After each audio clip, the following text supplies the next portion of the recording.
दिल्ली विधानसभा चुनाव के ठीक पहले केजरीवाल की नींद उड़ाने वाली एक रिपोर्ट सामने आ गई है। सीएजी की ये रिपोर्ट शीश महल मामले से जुड़ी है, जिसका जिक्र कर पीएम मोदी ने कहा था कि अगर चाहता तो मैं भी अपने लिए शीश महल बनवा लेता, लेकिन हर गरीब को पक्का घर मिले ये मेरा सपना था। इसीलिए अब तक 4 करोड़ गरीबों को मैंने पक्का घर बना कर दिया। शीश महल के निर्माण को लेकर सामने आई इस रिपोर्ट से हंगामा मच गया है, क्योंकि इसके रिनोवेशन के लिए जितना बजट तय किया गया था उससे 3 गुना ज्यादा खर्च कर दिया गया। सीएजी गिरीश चंद्र मुर्मू की तरफ से दिल्ली में अरविंद केजरीवाल के मुख्यमंत्री रहते सीएम आवास को लेकर ऑडिट रिपोर्ट पर हस्ताक्षर किए गए हैं। रिपोर्ट में सीएम आवास पर तय लागत से 3 गुना अधिक 33 करोड़ रुपए खर्च करने का जिक्र है।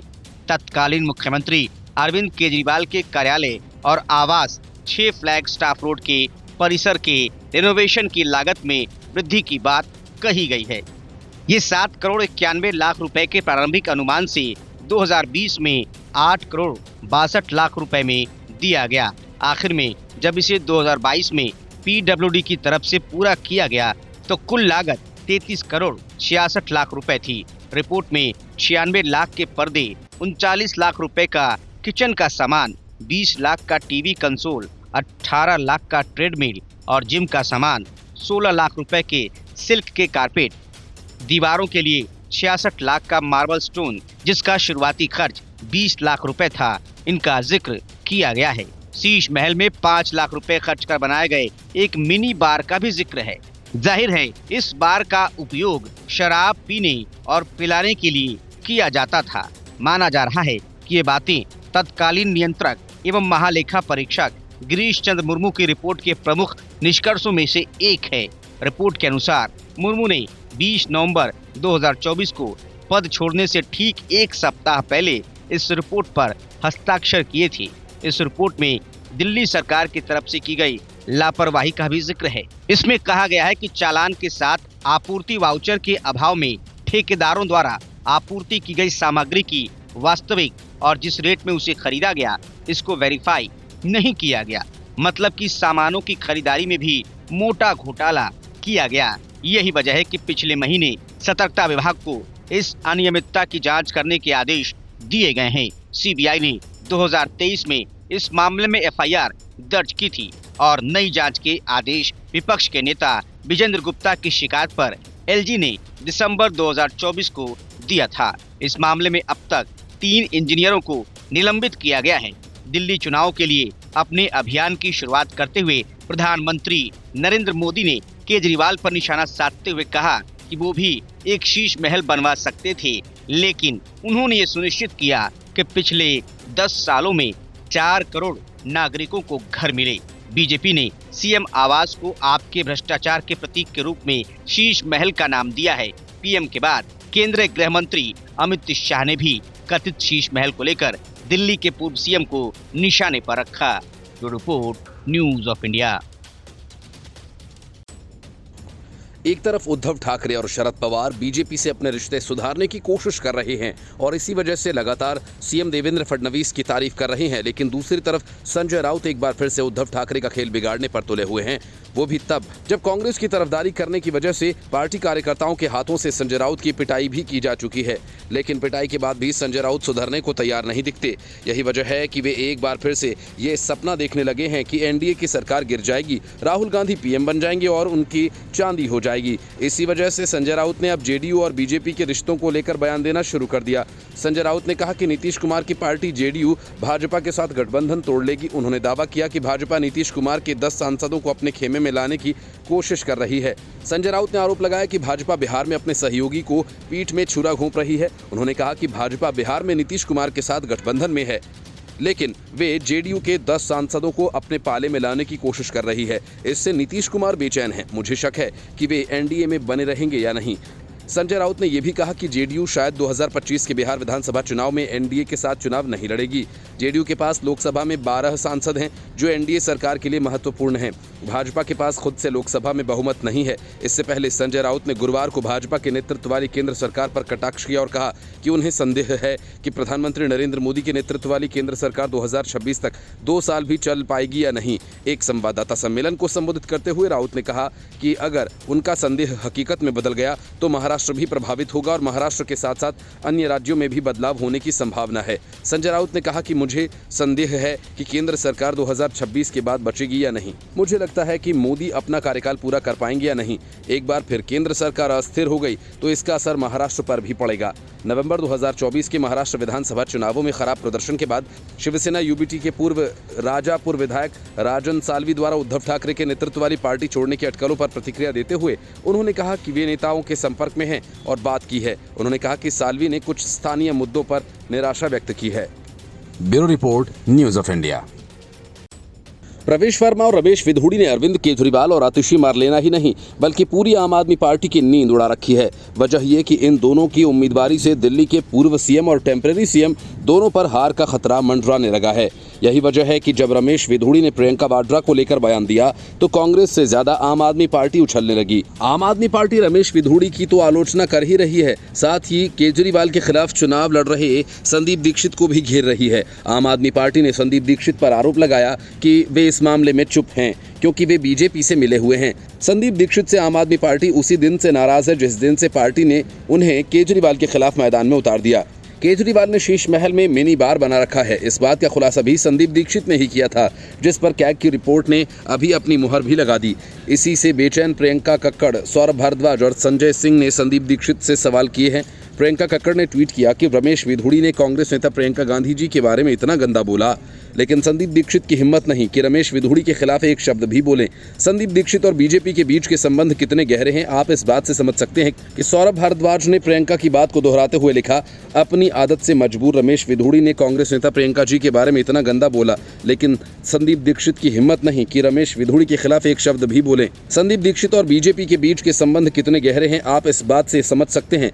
संजय सिंह ने एक कदम आगे बढ़ते हुए अजय माकन को भी निशाने पर लिया। संजय सिंह ने ट्वीट किया कि रमेश विधूड़ी ने कांग्रेस नेता प्रियंका गांधी जी के बारे में इतना गंदा बोला, लेकिन संदीप दीक्षित और अजय माकन की हिम्मत नहीं कि रमेश विधूड़ी के खिलाफ एक शब्द भी बोलें। संदीप दीक्षित, अजय माकन और बीजेपी के बीच संबंध कितने गहरे हैं आप इस बात से समझ सकते हैं। संदीप दीक्षित पूर्व सीएम अरविंद केजरीवाल के खिलाफ नई दिल्ली विधानसभा सीट से चुनाव लड़ रहे हैं। संदीप दीक्षित ने एलजी विनय सक्सेना से मिलकर महिला सम्मान योजना को लेकर शिकायत की थी, जिसके बाद आपने आरोप लगाया था कि संदीप दीक्षित बीजेपी से मिले हुए हैं। वहीं संदीप दीक्षित ने प्रेस कॉन्फ्रेंस कर कहा था कि आम आदमी पार्टी ने मुझ पर आरोप लगाए हैं कि मैंने बीजेपी से पैसे लिए। संदीप दीक्षित ने इसके साथ ही आपके कुछ नेताओं के खिलाफ मानहानि का केस करने की घोषणा की थी। इस मुद्दे पर आप और संदीप दीक्षित आमने सामने हैं। Bureau report, news of India.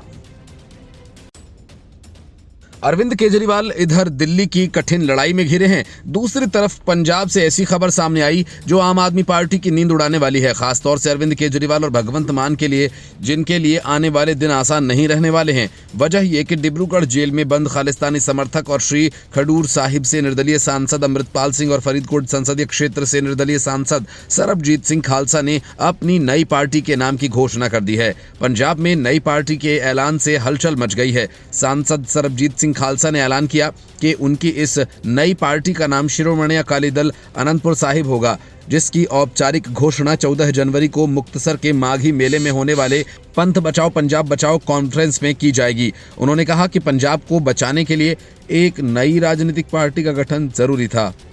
Shri Khadoor Sahib से सांसद अमृतपाल सिंह खालसा और उनके परिवार के सहयोग से इस नई पार्टी के जरिए पंजाब को बचाने के प्रयास किए जाएंगे और पंजाब में इस किस्म की नई पार्टी के गठन का सीधा असर आम आदमी पार्टी पर पड़ना तय है, क्योंकि इन्हीं के वोट से आम आदमी पार्टी को पंजाब में सत्ता मिली थी। सांसद सरबजीत सिंह खालसा ने कहा, उनकी नई पार्टी शिरोमणि अकाली दल आनंदपुर साहिब में पंजाब के पंथक सोच और अच्छी चरित्र वाले लोग शामिल होंगे जो पंजाब को बचाना चाहते हैं। उन्होंने कहा कि उनकी पार्टी राज्य को अधिक अधिकारों की राजनीतिक तौर पर लड़ाई लड़ी जाएगी और इस नई पार्टी का उद्देश्य पंजाब के लोगों को एक और विकल्प देना है। अमृतपाल सिंह के पिता तरसेम सिंह का कहना है कि पंजाब नशे की दलदल में धंस रहा है, धर्म परिवर्तन हो रहा है, किसानों के मुद्दे हैं और बंदी सिखों की रिहाई का मामला भी। इन सभी मुद्दों को हम हल कराएंगे।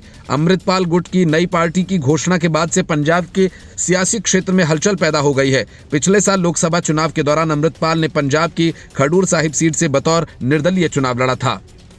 उस दौरान अमृतपाल ने खडूर साहिब सीट से 4,04,330 वोट हासिल किए थे। अमृतपाल ने कांग्रेस उम्मीदवार कुलबीर सिंह जीरा से 1,97,120 मतों से चुनाव जीता था। आम आदमी पार्टी का इस मुकाबले में कहीं अता पता नहीं था। ये पंजाब की लोकसभा सीटों में किसी भी उम्मीदवार की सबसे बड़ी जीत थी। वैसे भी लोकसभा चुनावों में कांग्रेस और निर्दलीय उम्मीदवारों ने आम आदमी पार्टी को बड़ा झटका दिया था, जिससे आम आदमी पार्टी अब तक संभल नहीं पाई है। विधानसभा चुनावों के 2 साल पहले बनने वाली ये पार्टी आम आदमी पार्टी के सामने काफी मुश्किल खड़ी करेगी।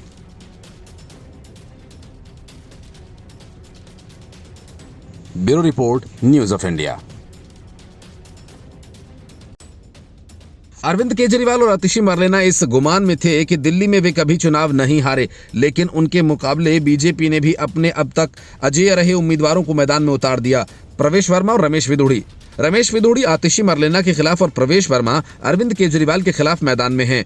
हालांकि दोनों नेताओं ने अपनी तैयारी महीनों पहले शुरू कर दी थी। इन दोनों नेताओं के मैदान में उतरने से आम आदमी पार्टी में खलबली मच गई है। इसी वजह से बीजेपी की पहली लिस्ट सामने आते ही बौखलाई आम आदमी पार्टी ने हमले शुरू कर दिए।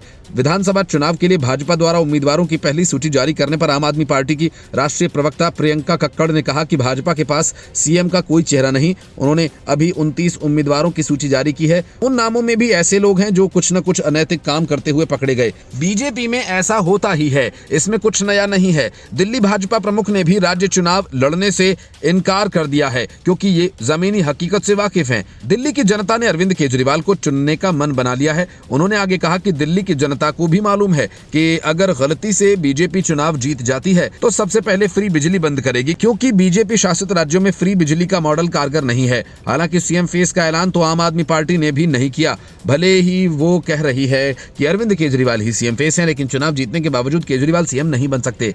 वे खुद जानते हैं ये बात। इस वजह से कम किसी टेम्पररी सीएम का नाम का ऐलान अगर आम आदमी पार्टी करती है तो फिर ये सवाल बीजेपी से पूछ सकती थी।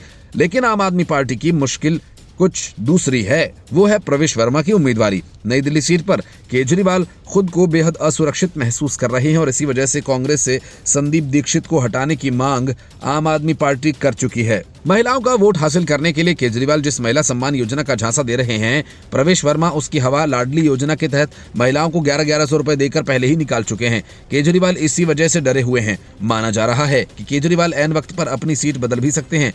हाल ही में प्रवेश वर्मा ने भी कहा कि केजरीवाल किसी दूसरी सीट पर भागने की तैयारी में है और बड़ी बात यह कि प्रवेश वर्मा के इस आरोप का कोई जवाब आम आदमी पार्टी की तरफ से अब तक नहीं दिया गया है।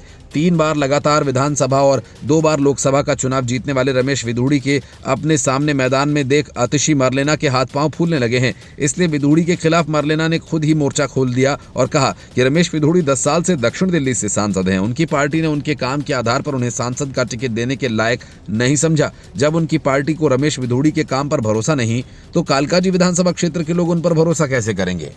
Bureau report, news of India.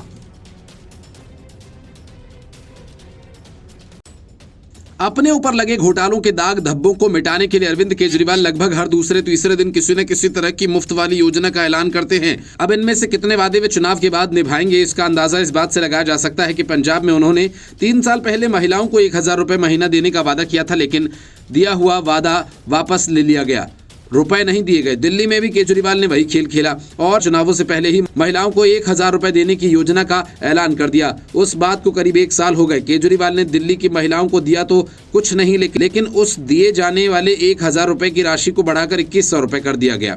ऐसे में भला कौन भरोसा करेगा। चुनाव जीतने के बाद केजरीवाल वाकई अपने वादे पर खरा उतरेंगे। दिल्ली में इसके पहले केजरीवाल ने कोई नई घोषणा करने के लिए अपने घर से बाहर निकलते, इसके पहले पंजाब की महिलाओं ने उनके घर पर धावा बोल दिया और उनसे किए गए वादों के मुताबिक 1000 रुपए की मांग कर डाली। पंजाब की महिलाएं इस प्रदर्शन से दिल्ली में आम आदमी पार्टी का खेल पूरी तरह से बिगड़ गया, क्योंकि केजरीवाल की महिलाओं के सामने नहीं आने के बावजूद महिलाएं डटी हुई हैं। इस बीच पंजाब कांग्रेस प्रमुख अमरिंदर सिंह राजा वड़िंग ने प्रेस कॉन्फ्रेंस कर आम आदमी पार्टी पर तीखा हमला बोला। उन्होंने कहा कि हम प्रेस कॉन्फ्रेंस को पंजाब में आम आदमी पार्टी द्वारा किए गए झूठे वादों को उजागर करने के लिए संबोधित कर रहे हैं। उन्होंने कहा कि पंजाब में आम आदमी पार्टी की सरकार को लगभग 3 साल होने जा रहे हैं। पंजाब के लोगों ने आम आदमी पार्टी को उनके वादों के आधार पर बड़ा जनादेश दिया था, लेकिन लोग झांसे में आ गए और उनसे किया गया वादा भी पूरा नहीं हुआ। अमरिंदर सिंह राजा वड़िंग ने कहा कि आम आदमी पार्टी ने पंजाब में महिलाओं को 1000 रुपए देने का वादा किया था, लेकिन पूरा नहीं हुआ। आम आदमी पार्टी ने दिल्ली में महिलाओं के लिए ऐसा ही वादा किया था, उसे पूरा करने का कोई रोड मैप भी नहीं है। उन्होंने कहा कि पंजाब की महिलाओं के साथ जो धोखेबाजी हुई उसे दिल्ली में भी दोहराया जा रहा है। हम दिल्ली के मतदाताओं को ये संदेश देना चाहते हैं कि वे ऐसे वादों के झांसे में न आएं। दिल्ली भारत का गहना है। दिल्ली की हालत दयनीय है, चाहे पानी की बात हो या सड़कों की। हम दिल्ली की महिलाओं से अनुरोध करते हैं कि वे आम आदमी पार्टी के झूठे वादों में न फंसें। हम ये सुनिश्चित करने के लिए घर घर जाएंगे कि ये मुद्दा उजागर हो। अमरिंदर सिंह राजा वड़िंग ने कहा कि इस सरकार ने पंजाब के लोगों से कई वादे किए थे। पंजाब में इनकी सरकार बने हुए 3 साल होने को है, लेकिन आज पंजाब के लोग इन वादों को पूरा होने का बेसब्री से इंतजार कर रहे हैं।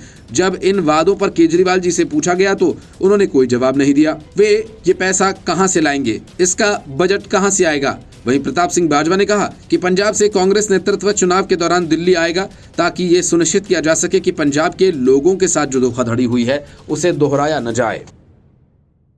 Bureau report, news of India.